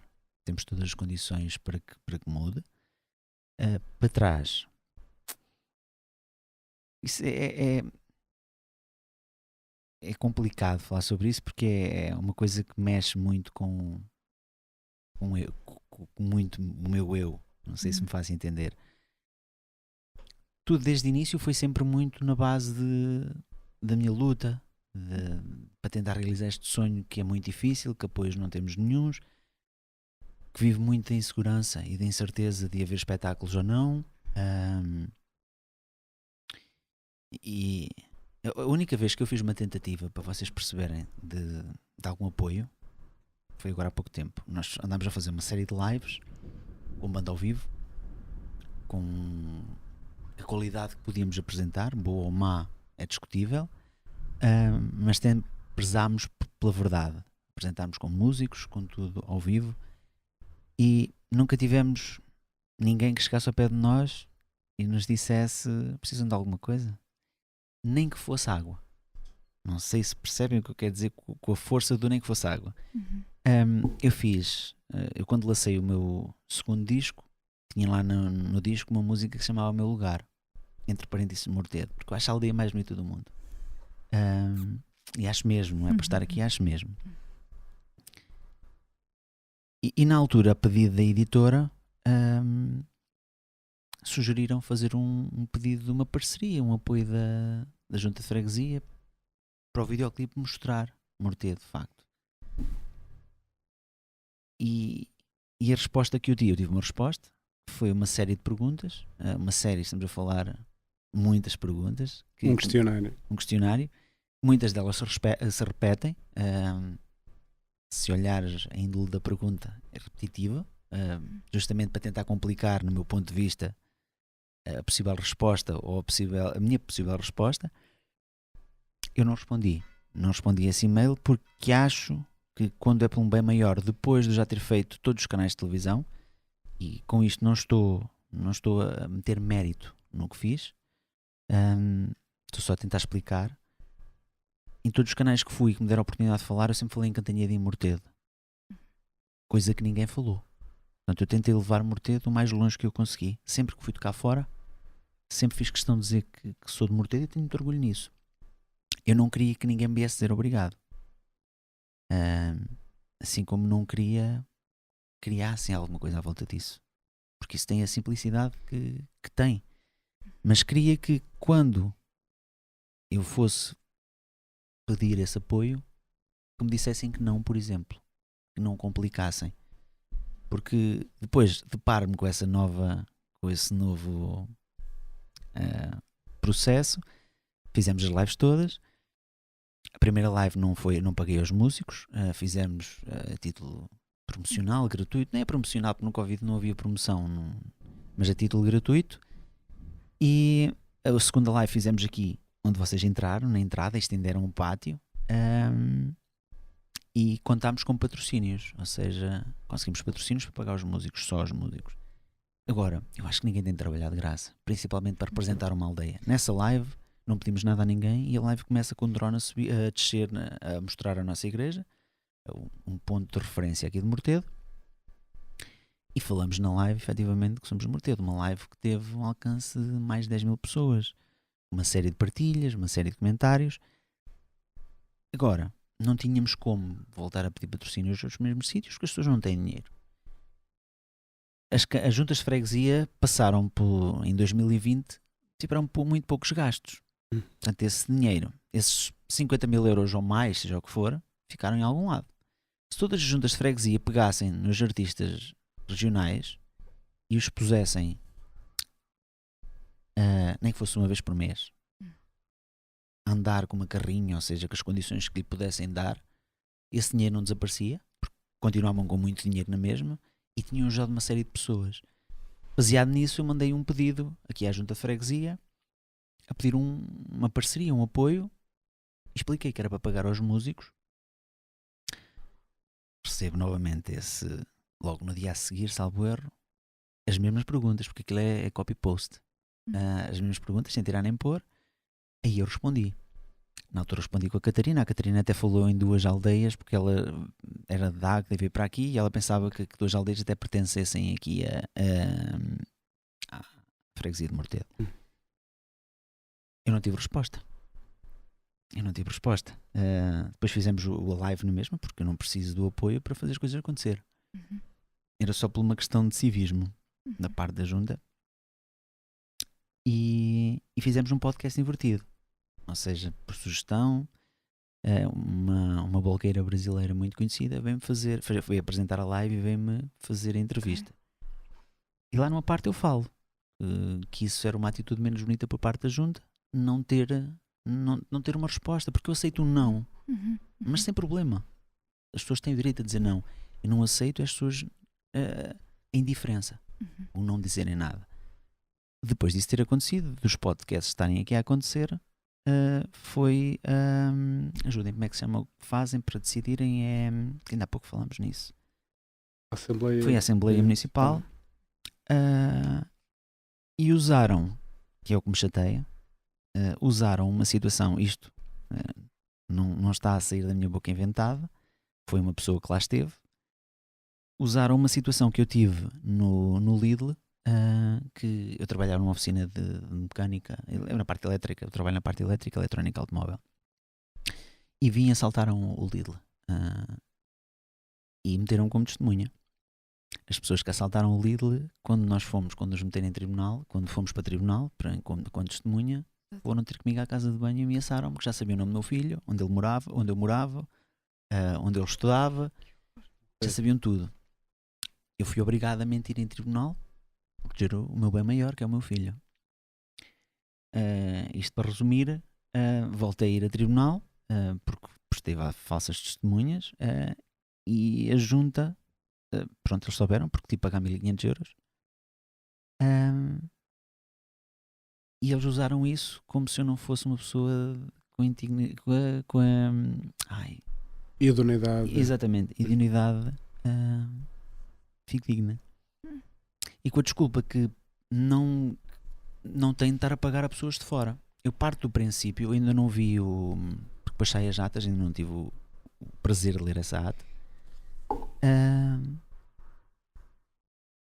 Com isto, quando andar aqui alguém a limpar paletas que não seja de Mortedo, ou fazer uma obra que não seja de Mortedo, que seja a junta a pagar, não pode pagar porque não é de Mortedo. Quando os músicos estão a fazer um espetáculo, a representar Mortedo, porque eu sou de Mortedo e eu sou a cabeça daquele grupo. Não sei se isto responde à tua pergunta. E eu acho que isto vai mudar, muito sinceramente. E levanta desafios. Isso. Porque implica aqui um conjunto de questões durante a pandemia e nos momentos, mais uma vez, não no pico, mas depois, houve várias autarquias, vários municípios que conseguiram dinamizar eventos culturais e através desses eventos apoiar os seus artistas e os técnicos e as equipas de som e de luz e de toda a gente que vive da cultura, e tu sabes isso muito bem, as pessoas na cultura não vivem do ar, não precisam de receber e de receber de forma digna, porque o trabalho que fazem é um trabalho digno. E custa perceber que parte da nossa população, dos nossos profissionais, foram de alguma forma deixados por sua conta, quando noutros lugares se conseguiu fazer alguma coisa. Não estou a dizer que nos outros lados tinham feito tudo bem, mas foi-se um pouco mais além. Sim, mas o princípio era muito simples, era o que eu falava. Em 2020 o dinheiro não foi gasto. Imaginem um custo de 500 euros por mês. Um artista local, eu não sei quantos artistas é que... E quando eu digo artistas, não é artistas, é pessoas que façam arte. Claro. Um homem que toca acordeão, seja o que for. Um senhor que pinte, seja o que for. Se dessem, eu não queria que dessem, mas que dessem a oportunidade de mostrar o seu trabalho, por exemplo, pagando 500 euros por mês. Um mês, por exemplo, vai o António, o outro mês vai o Joaquim. Esse dinheiro não fazia diferença. Estamos a falar em 5.000, 6.000 euros. Assim, no fundo, 6.000 euros não fazia diferença nenhuma à junta de freguesia. Se todas as juntas de freguesia tivessem feito isso, técnicos tinham trabalho, empresas de som tinham trabalho, os músicos tinham trabalho, porque toda a gente aceitaria tocar por um valor menor, não faltando à dignidade do valor mínimo que os músicos apresentam, por exemplo, num bar, que é diferente de um valor que apresentam num espetáculo. Mas tenho a certeza que todos os músicos iriam, por exemplo, pelo valor de um bar. E não havia este tipo de problemas. Percebes o que eu quero dizer? Eu, quando digo uma, estava a falar no mínimo, porque havia forma de fazer, e nenhum destes problemas aconteceria.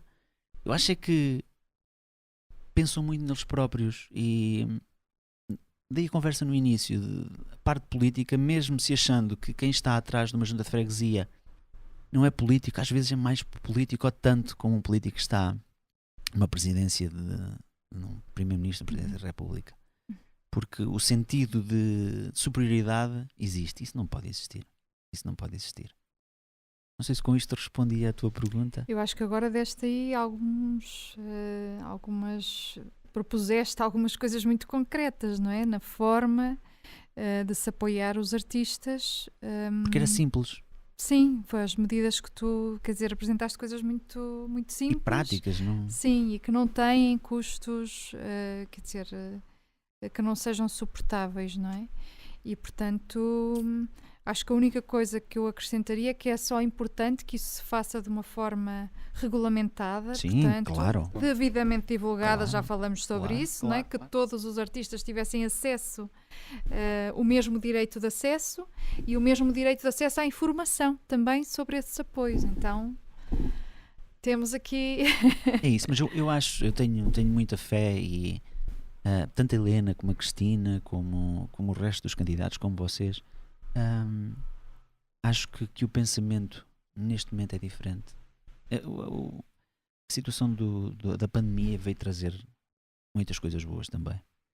E veio elucidar muitas coisas, veio abrir muitas mentes relativamente a muita coisa. Eu acho que isso vai mudar. Nós temos aqui um momento que é de alta tensão, que eu tenho de dar o nome, já falei nisso, porque já existe esse nome num programa, eu não sabia quando criei isto. Isto é perguntas rápidas. Tentem responder o mais rápido possível que vos vem à cabeça. Ok? Tenta falar mais próximo do microfone. Claro que sim, eu falo sempre muito baixinho. Desculpa-me. O que menos gostas em ti? A minha voz. Eu gosto muito da tua voz. Oh! Sério, estava para te elogiar no fundo, gosto muito da tua voz. Tens presença na voz, não sei se me faço entender com isto. Isso é fantástico. Grande elogio, muito obrigada. Se pudesse visitar qualquer local no mundo, onde é que irias e porquê? Fácil. Se eu pudesse visitar qualquer lugar no mundo, onde é que eu iria? Gostava muito de ir aos Himalaias. Ok. Última coisa que te fez chorar? Foi ver que um guitarrista português, o Guitarrista dos Chutos? Não Ok. é dos Chutos. Fred. Meu Deus, tenho que me lembrar do nome dele. Um guitarrista português que, portanto, com reconhecimento nacional, foi ver uma notícia de que ele, nesta situação da pandemia, não tinha dinheiro sequer para pagar um quarto numa pensão barata em Lisboa. Ok, pensei que estivesse a falar do óbito de alguém.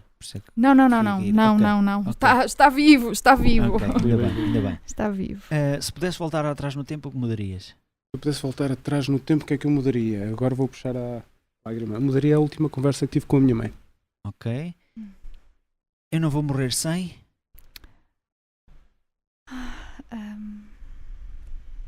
A tua mãe é viva? Não. Ok, já respondeste à minha pergunta. Não vou morrer sem... Sim, essa é difícil.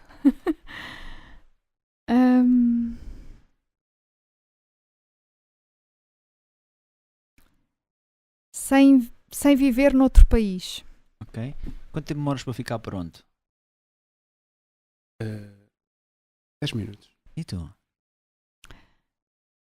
10 minutos também. Okay. Se não tiver que lavar o cabelo. Muito dinâmicos. Último lugar que visitaste?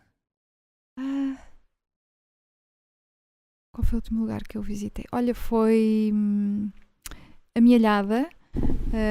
No último domingo fui ver o filho de um amigo que participou no Portugal Dança. Okay. E, portanto, não conhecia ainda o espaço cultural que eles lá têm, maravilhoso. Maravilhoso. E, portanto, foi o último espaço que visitei. Foi a Amealhada. Okay. Comida favorita?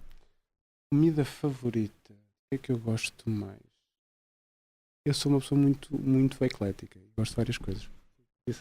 estas perguntas de uma favorita eu nomearia várias, mas gosto de sushi. Ok. Comida que não gostas? Comida que não gosto. Cozida à portuguesa. Não gostas? Eu adoro. Pá, é a muita minha- mistura, é muita mistura. Olha, e Eu é das gosto comidas que eu mais gosto. Eu adoro. Qual foi a última música que te lembras de ter ouvido?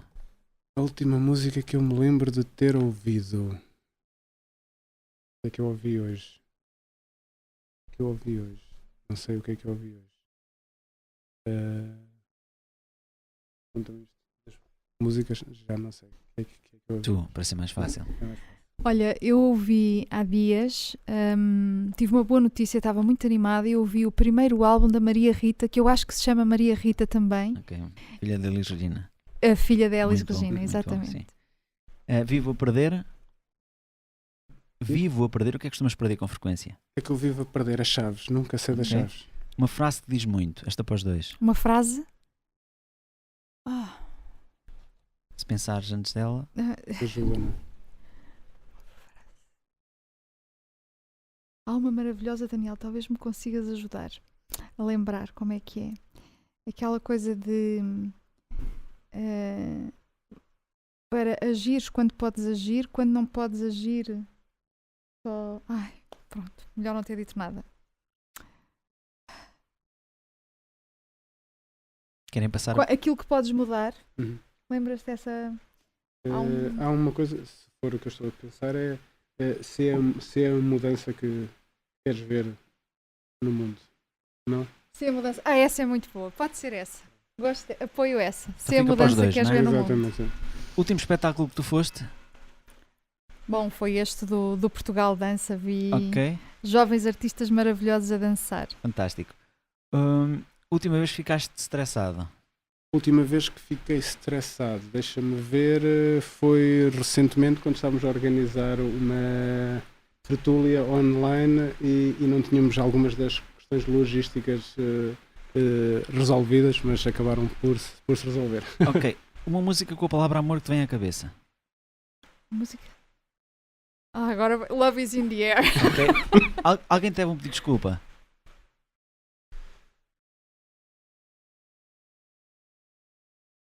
Eu acho que sim, mas essa pessoa não sabe.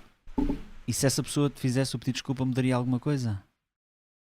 Eu acho que perdoaria, sim, mas infelizmente há coisas que não se esquecem. Ok. E tu? Alguém teve um pedido de desculpa? Eu acho que o maior pedido de desculpa que alguém tem para me dar até já me deu, Uhum.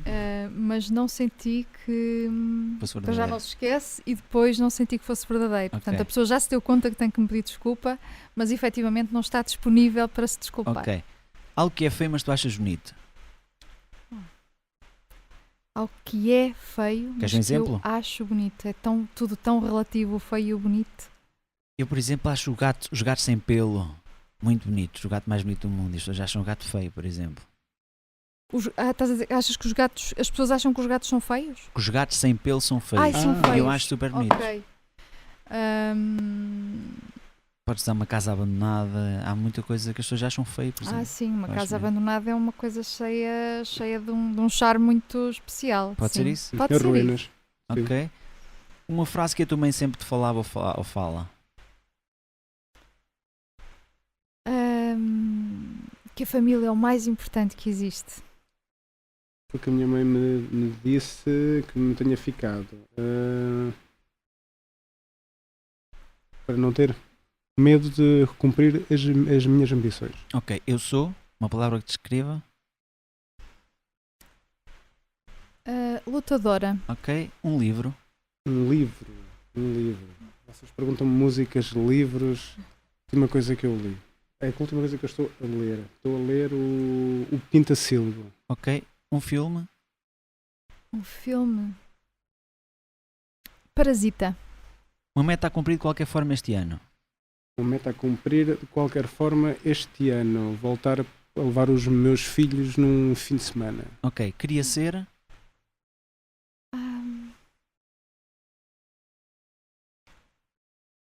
Filósofa. Queria ter. Queria ter um veleiro.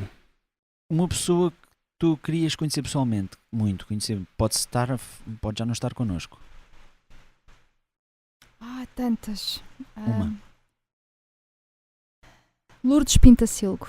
Na noite passada, Na noite passada dormi muito pouco. se fosses homem por um dia, o que é que farias? Se fosse homem por um dia.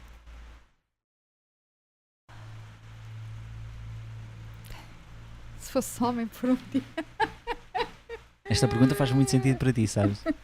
Olha, eu acho que é curioso, eu acho que talvez fizesse as minhas caminhadas e percorresse alguns sítios da cidade para ver as diferenças de como é que se sente um homem e uma mulher. Ok. Poderia ficar horas já? Poderia ficar horas a ler. Daria tudo para? Para ter mais tempo em família e mais tempo pessoal para ler, para estar mais tranquila. Ok. Um político que tu admiras muito? Que admiro agora? Sim. A Catarina Martins. Ok. 4 palavras, 2 para cada um. Importantes para vocês, desculpem. Ok.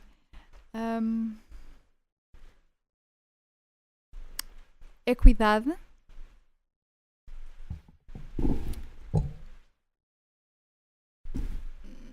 E integridade. Ética e participação. Uma pergunta, tenho muita curiosidade. Qual é o vosso pensamento sobre André Ventura? Percebem porque desta pergunta, não percebem? Sim. Eu acho que as pessoas estão muito tu já falaste bastante sobre isso, estão muito desiludidas com os políticos e com a forma de fazer política em geral, e portanto é muito fácil querermos soluções rápidas, com frases fáceis, com chavões fáceis de entender. E a sociedade é realmente muito complexa, a realidade é muito complexa, cheia de variáveis, cheia de percepções diferentes sobre as coisas. É difícil ler a realidade e o André Ventura parece que, com uma varinha mágica, que faz parecer que a realidade é fácil de ler. E não é verdade. A realidade não é fácil de ler, a realidade é muito complexa. Viver a existência de uma sociedade é muito complexa e, portanto, é uma forma de estar na política muito perigosa, porque é cheia de nadas. Eu, relativamente o André Ventura, lembra-me muito aquelas, quando nós somos mais meninos ainda e na escola, temos aqueles rapazotes um bocadinho mais velhos que gostam muito de bater nos meninos mais pequeninos, mas fogem dos maiores. O André Ventura lembra-me muito esses meninos, porque toda a abordagem dele é acusar os pequenos grupos mais vulneráveis, nunca tendo a coragem para efetivamente apontar o dedo a grupos económicos, elites económicas que têm responsabilidades no Estado a que o nosso país chegou nos últimos anos, e a essas elites ele não levanta a voz. A essas elites ele presta vassalagem. Eu sei o que é que queres dizer, mas eu acho que é muito importante haver um tipo como o André Ventura presentemente. Em que sentido? Para poder mudar, percebam o que eu quero dizer, para poder era tudo muito parecido, os partidos tinham tudo, os princípios são sempre muito parecidos, a forma de chegarem. Ele veio picar algumas coisas que precisavam de ser picadas, percebem o que eu quero dizer? Ele tem uma postura muito mediatizada. Exatamente. Como a Isabel estava a falar, ele funciona numa lógica muito de soundbites, de frases feitas que apelam às pessoas. Sim. Mas é importante, nós temos a capacidade de ir além disso. Sim, completamente. Porque se nós formos desconstruir esses soundbites, essa postura muito mediatizada, muitas vezes permite aquilo não tem muito. E às vezes quando tem alguma coisa, mais valia que não tivesse, porque assusta. Sim, isto é uma posição. Sim, o que eu quero dizer é que ele supostamente ele é a voz do povo, não é? Ele vai de encontro a tudo o que o povo pensa e etc. Eu acho que isso era muito importante para mexer com a classe política, muito sinceramente, com quem lá está em cima no poder, porque ele rapidamente conseguiu ser o terceiro partido de maior poder, maior voto a nível de votos. Ele teve a terceira maior votação numas eleições presidenciais, que é uma coisa totalmente sim, não, porque assim, aqui depois, mas eu acho que era importante na democracia e no estado atual que nós estamos, ele é importante, por exemplo. Eu respeito a tua interpretação, só discordo no sentido em que não me parece que ele seja a voz do povo. Ele agarrou alguns chavões, algumas ideias, sim. Mas se formos a ver em termos de propostas, medidas que defendam os interesses do povo, muitas vezes isso não está lá. A determinada altura, dizer que se deveria privatizar a escola e se deveria privatizar a educação, a população portuguesa sem a escola pública, sem o Sistema Nacional de Saúde, veria a sua qualidade de vida descer a níveis pré-democracia. Aí estão as falhas dele, que eu acho que ele ao mesmo tempo... Mas essas são as coisas importantes que vale a pena discutir. Claro que sim. Eu acho que ele nunca vai conseguir chegar ao poder, muito sinceramente. Mas continuo a achar que ele é importante. E o problema está aí, é os tiros nos pés que ele dá. Ele dá uma série de tiros para cima, para fazer a festa, e depois dá uns tiros nos pés que depois acabam por o melindrar e as pessoas depois terem algumas bases. Eu percebo. Só que eu acho que em democracia é muito importante haverem pessoas como ele, como o time de Rãs, como... É sinal que isto está saudável. Entendem o que eu quero dizer? A liberdade para a população se candidatar e exercer os seus direitos políticos tem que ser sempre defendida e salvaguardada. Devemos ter também nós, como cidadãos que votam, ter atenção relativamente a pessoas que, fazendo uso das suas liberdades democráticas, podem estar a colocar em causa a própria democracia e as liberdades democráticas dos nossos vindouros. Sim, eu percebo o que é que queres dizer. Okay. Eu percebo o que é que tu queres dizer. Olha, foi um prazer gigante ter-vos aqui. Igualmente. Eu não conhecia, sou muito sincero, não conhecia e fiquei como fiquei por todos, mas eu gosto muito da forma como tu pensas. Gosto da forma como tu te expressas também, muito mesmo. Da forma como vocês os dois pensam e os projetos que têm. Espero que os consigam levar avante, independentemente de conseguirem chegar ao poder, no fundo. Espero que corra lindamente. Espero que daqui a 4 anos estejamos aqui a conversar sobre tudo o que conseguiram. Sim. Só para dizer, antes de mais, foi um gosto enorme estar aqui à conversa contigo. Podíamos continuar a conversar. A nossa capacidade para implementar as propostas que apresentamos está na mão das pessoas que votam. A nossa capacidade de executar dependerá da confiança que os eleitores nos derem. Por isso está na mão de quem vota. Muito obrigada por nos acolheres tão bem, por nos teres mostrado o teu espaço maravilhoso. Quer dizer, era difícil imaginar todo o espaço para além deste estúdio. Votos de maior sucesso na tua carreira artística e concordo com o Daniel, portanto isto é um trabalho que vai continuar, com certeza. É preciso um voto de confiança para uma primeira candidatura do Bloco de Esquerda em Cantanhede.